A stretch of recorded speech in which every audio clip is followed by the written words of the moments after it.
Well, good evening. The petition lists a number of issues, from concerns about public safety, if paramedics can get to a home quick enough, to these emergency responders getting overworked and having low morale. Now, today I spoke with two former Greenville County EMS workers who say the petition is accurate and feel it's time to speak up now.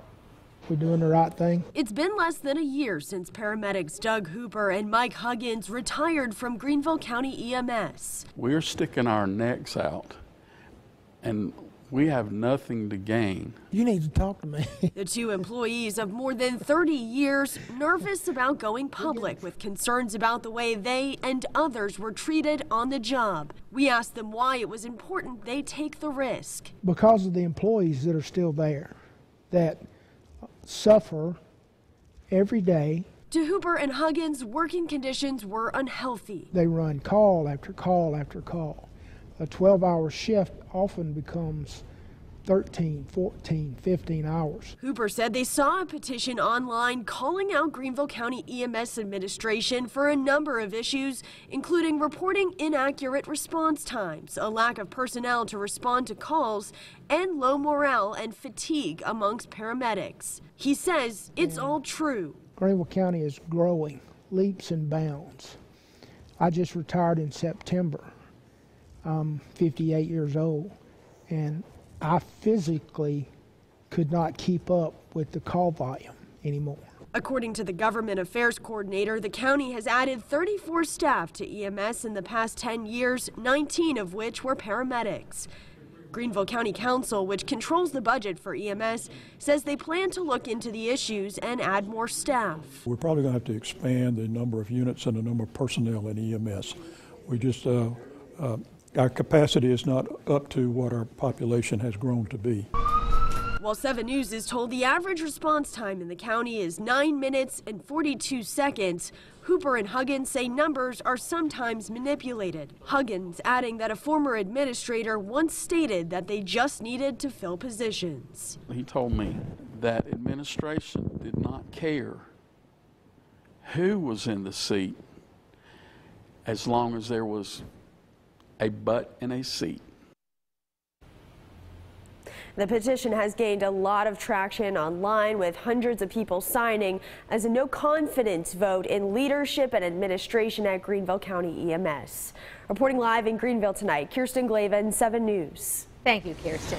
The Spartanburg High School athletic coach who died unexpectedly yesterday will be laid to rest this week. Head athletic trainer Bryant Rose spent 25 years with the school before he died of a blood clot after surgery Monday morning. District officials say his funeral will be this Thursday at First Baptist Church in downtown Spartanburg starting at 4 p.m. His visitation is tomorrow at Floyd's Green Lawn Chapel from 5 to 7:30. All those details are also on WSPA.com. And a Spartanburg High football player who died last week also has funeral arrangements set. Nick Dixon will be laid to rest Saturday at noon at Travelers Rest Baptist Church in Spartanburg. He passed away unexpectedly last Friday during a complication with surgery.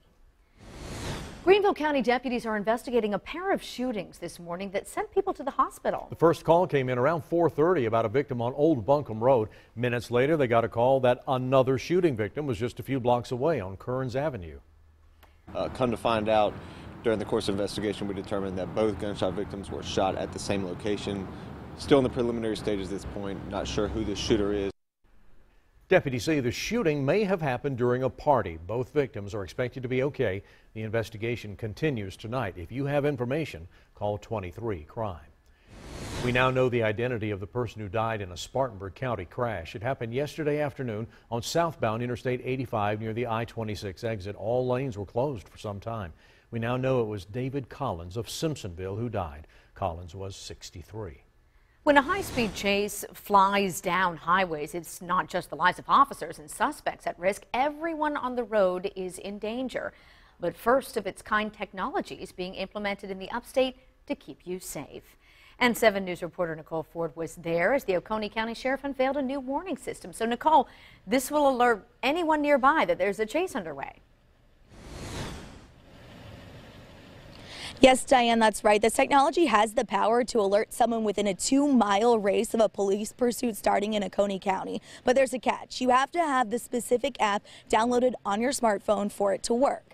Now, Oconee County Sheriff's Office is the first agency in the world to roll out Pursuit Alert. The group first started developing the technology in 2016, so when a police chase begins, the officer pushes a button on the device and a danger alert goes out through the app. Now, the goal is to protect the public who's at risk during these pursuits. In just the last 2 years, 5 innocent bystanders were killed in 4 upstate counties as a result of police chases. It's those residents' safety that ultimately drove the Oconee County Sheriff to implement this technology. We were pursuing an individual that, they ended up, the hood come up on the vehicle. We had deputies clearing intersections. Just by the grace of God, no one got hurt that day. But that was the moment, the defining moment for me that said, we've got to go forward with this technology. Now, each one of the vehicles is already equipped with this device that costs roughly about $500 each, but the sheriff tells me that money was already budgeted by the sheriff's office. So now the power's in the hands of residents, and they're asking you to download the app. We're live in Oconee County tonight. Nicole Ford, 7 News. Thanks.